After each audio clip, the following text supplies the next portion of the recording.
The restaurant was glowing with golden lights, laughter echoing through the walls like a warm melody. Yet in the corner near the window, she sat alone, hands trembling on her lap, wheels of her chair locked in place. Rain painted the glass beside her, each drop heavy like the weight on her heart. People weren't staring, but she felt their glances like knives. It was supposed to be just a blind date, but she already knew. The whispering, the giggles from the girls who invited her, the way no one else showed up. It was a setup. She was the punchline. A beautiful evening transformed into humiliation. Still, she lifted her chin, hiding the storm inside her chest. Because if she crumbled now, then they would win. If you believe in kindness, second chances, and stories where hearts heal, please like, comment, share, and subscribe. It helps us bring more powerful stories like this to you. Her name was Alina, 26 years old, once a dancer who floated across stages like a feather caught in sunlight. Until the accident. Until after the performance, when the car flipped and everything went silent except her broken dreams. 2 years in recovery, months of pain, half her body unresponsive, legs no longer hers to command. Some days she tried to remember the feeling of movement, the rush of air. But mostly she remembered the day she was told she would never dance again. Friends disappeared. Even family grew tired. The world moved on while she remained stuck in place. Now she was here, dressed in a soft blue dress she spent hours choosing, hair curled the way she used to before performances, hoping someone would look beyond the chair, beyond the scars. But half an hour passed, then an hour. No one came. Just the laughter from the corner table where 3 girls sat secretly watching her, waiting for her tears. To them it was funny, something to gossip about later, an evening entertainment. To Alina, it was another reminder that she was alone in a world too fast, too cruel. She lowered her gaze, trying to breathe steadily, trying not to break. The food menu blurred. Her palms were cold. She wished she had stayed home. Then the restaurant door opened. He walked in moments later, tall dark suit soaked slightly from the rain, umbrella folded in one hand. His eyes scanned the room like a man searching for something. Someone. A little boy followed close behind him, around 6 years old, clinging to his father's fingers. The boy's shoes squeaked against the marbled floor, leaving tiny watery footprints, wide eyes filled with curiosity. People turned to look, because the man radiated presence, business steel mixed with gentle warmth. Something about him commanded attention quietly, like a storm disguised as calm. His gaze finally settled on her, not the girls giggling, not the waiters, her. He walked toward her table. Alina froze, confusion swirling through her. Was he lost, looking for someone else? He reached the table with a breath of warmth and sea breeze scent clinging to his suit. She looked up, startled, trying to find words, but none came. His hand rested gently on the back of the empty chair across from her. He sat down, and instead of pity in his gaze, she found something startling. Respect, interest, recognition. Like she wasn't invisible, like she wasn't broken. The little boy climbed into the seat beside him, swinging his legs playfully. Alina tried to speak, but emotions tangled in her throat like threads she couldn't untie. She expected judgment, or hesitation, or polite excuses. She was prepared for the world to treat her the way it always had since the accident, like something inconvenient. But this man smiled softly, nodded to her, and she felt something inside her shift like a door opening slightly, letting in light. His name was Ariz, a single father, widowed 3 years ago when illness stole his wife away. He never expected to be here either. His sister had insisted, setting up the blind date without telling him details, saying he needed to try living again, instead of letting grief swallow him whole. He agreed reluctantly, not for himself, but because his son needed to see him smile again. Ariz looked at her wheelchair, but not the way others did, not with sadness or awkwardness. Instead, his eyes were steady, like he simply saw a woman waiting for dinner, nothing more or less. And the little boy, noticing her wheelchair, asked her if it was fun to ride. He said he liked wheels and liked racing, and could she go fast? The innocence in his voice was like sunlight breaking clouds. Alina exhaled, the first real breath of the night. And then the girls noticed what was happening. Their laughter died. This wasn't part of their joke. Dinner arrived, and with every passing moment something strange and beautiful awakened.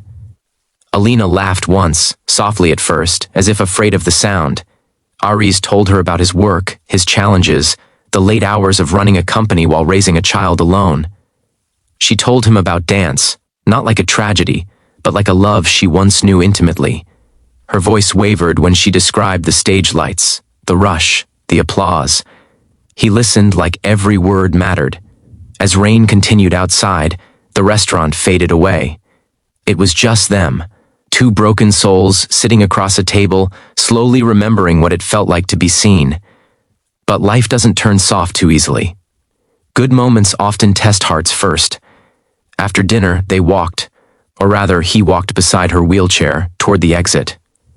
Before they reached the door, one of the girls leaned close and whispered sharply in an exaggerated, pitying tone, loud enough for everyone to hear, "Poor guy. He thinks this is a real date." The room fell silent. Aries stopped. Alina felt tears sting like fire she couldn't control. She wanted to disappear, to melt into the floor. The humiliation dug like thorns into her skin. Her hand slipped from her lap, heart racing with a familiar ache of worthlessness. But then Aries knelt beside her. Chair, slow enough for her to breathe again, took her hand gently in his, warm and steady, and lifted his head to meet the girl's mocking stare. And he said nothing. He didn't need to. His hand in hers said everything. She wasn't a joke. She wasn't a mistake. She was someone worthy of presence, of dignity, of love. He turned to Alina, still holding her hand, and guided her outside like royalty being escorted, like she deserved to be cherished, not hidden. The night air smelled of wet leaves and blooming hope. He asked if she wanted to go home. She nodded. He drove her himself, his son asleep in the back seat, head leaning to the side like a tiny angel. The road stretched long and quiet, but the silence between them was not awkward. It was gentle, warm, healing. He helped her into her house, not with pity, but with respect. And before leaving, he told her softly that he wanted to see her again. Not because he felt obliged, but because he truly meant it. For months, they met at parks, cafes, libraries, sometimes simply sitting in the sunlight, talking about the pieces of themselves they thought no one would want. Aries never rushed her healing. He encouraged her therapy, attended her physiotherapy sessions, held her hand when pain became too heavy. Some days she cried, mourning her lost body, her stolen dream. But he stayed, like an anchor in storm. Slowly, Alina learned to wheel forward again, emotionally, physically, spiritually. But the world is never silent for long. Rumors spread, whispers returned. People questioned why a successful CEO would choose someone like her. Even her old friends resurfaced, pretending concern but dripping jealousy. Society often fears what it cannot label neatly. Some said she was lucky, others said he deserved someone normal. But love does not measure legs or status, it measures hearts. Alina began painting, something she could do from her chair, and as colors mixed beneath her fingers, she felt motion again. New, different, but real. Her. Paintings sold online slowly at first, then faster. Aries displayed her art in his company lobby, not as charity but as pride. She was talent, not tragedy. Then one afternoon in the therapy room, her fingers on parallel bars, sweat pooling at her neck, she felt a tremor, a twitch. Her right foot moved, just a little, just enough to make her gasp. Aries, watching from the corner with their son cheering wildly, rushed to her side. She stood, trembling, leaning heavily on support, only for 2 seconds, but 2 seconds felt like a sunrise after endless night. She wept into his chest, broken but alive. Days turned into seasons. Therapy became routine.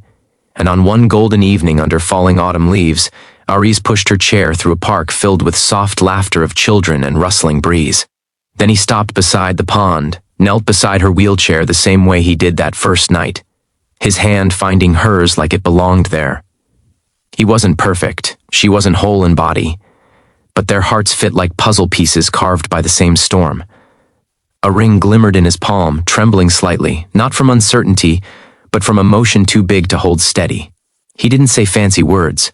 He didn't promise miracles. He promised presence, respect, and forever trying, together.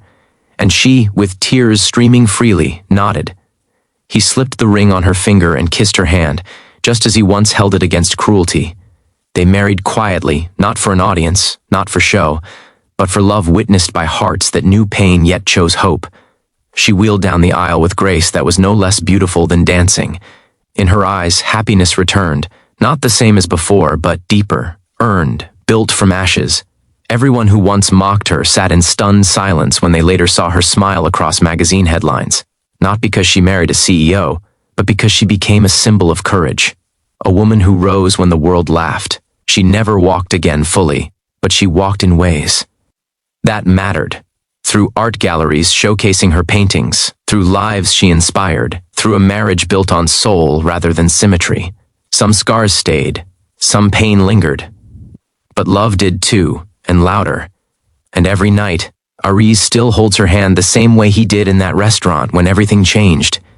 If this story touched your heart, please like, comment, share, and subscribe. Your support means more than you know. Before we end, special request. Comment something kind, something hopeful, something real. Let's fill the world with love instead of mockery. Because one gentle hand can change a life, just like his changed hers.